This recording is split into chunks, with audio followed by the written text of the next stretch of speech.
At nagbabalik na naman po ang inyong mga podcaster. Ako si Pods Bomb. Ako naman si Pods Chanley. At narito tayo sa segment na Pillow Talks. Pillow talk anymore. Pods Bomb, gusto kong malaman ano ba ang inulam mo kaninang tanghali? Pods Chan, yung ulam ko kasi sinigang. Pero walang lasa. Naku, delikado yan, Pods Bomb. Oo nga, Pods, kasi mayroon na ako 2 weeks na ubo. Mas delikado yan, Pods Bomb. Okay lang yan, Pods Chanley. Ano ba, ang lesson natin ngayon ay philosophical reflection. Tama ba, Pods Chanley? Tama. Dito papasok yung philosophical question at personal question. Tama yan, Pods Chanley. Ang philosophical question ay yun yung mga mahirap masagot, mga wala pa nakakasagot. At ang personal question ay pwede sa isang araw masagot mo na agad. Pwede po ba akong bigyan na example ng philosophical question? Meron. Totoo ba ang pag-ibig? Aba, mahirap mga sagutin yan. At yung personal question naman, parang tinanong ko sa'yo kanina. Tama, Pods Chanley. Ngayon titingnan natin yung mga pod callers natin kung naintindihan din nila yung lesson na ito. Tama. Ayun na ang unang caller. Hello po.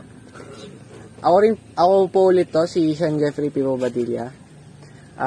Ang para sa akin po, yung philosophical questions, yun po yung mga questions na once na tinanong sa'yo, ay mapapaisip ka talaga kung ano yung sagot. Hindi mo siya masasagot ng instant. Kumbaga, mag-iisip ka pa ng mas malalim upang masagot yung mga questions na yan. Yung lamang po. Napakaganda ng sagot mo. At meron tayong pod caller number 2! Hello po, ako po si Leslie. So, ang philosophical question po para sa akin ay yung mga tanong na hindi mo nasasagot. Yung mapapaisip ka na lang kung may sagot ba dun sa tanong na yun. Thank you po. Tama. Salamat, pod caller number 2. At para naman sa ating pangatlong pod caller. Hello po. Ako po ulit si Adrian Napulog. Para sa akin po ang personal question po ay yung questions na direct na masasagot mo na agad. Yun lamang po. Napakalalim ng sagot mo, pod caller number 3. At meron tayong pod caller number 4. Hello po. Ako po si Shin Timpok.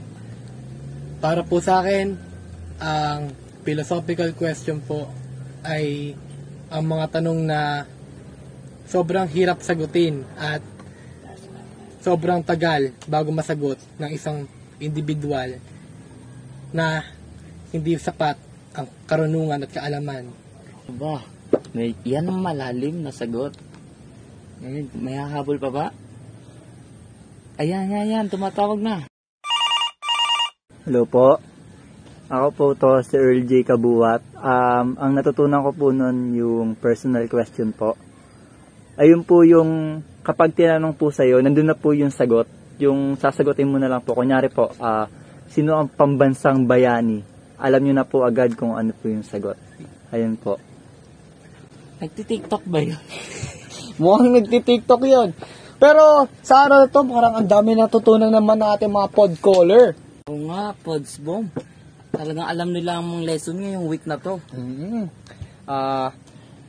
At muli, kami ang podcaster nyo. Ako si Pods Bomb. Ako naman si Pods Chanley. And that's 5 minutes. Hear you next week. At ito ang segment na Pillow Talks. Pillow talk anymore. Pillow talk anymore. Ooh, pillow talk anymore like we used to do.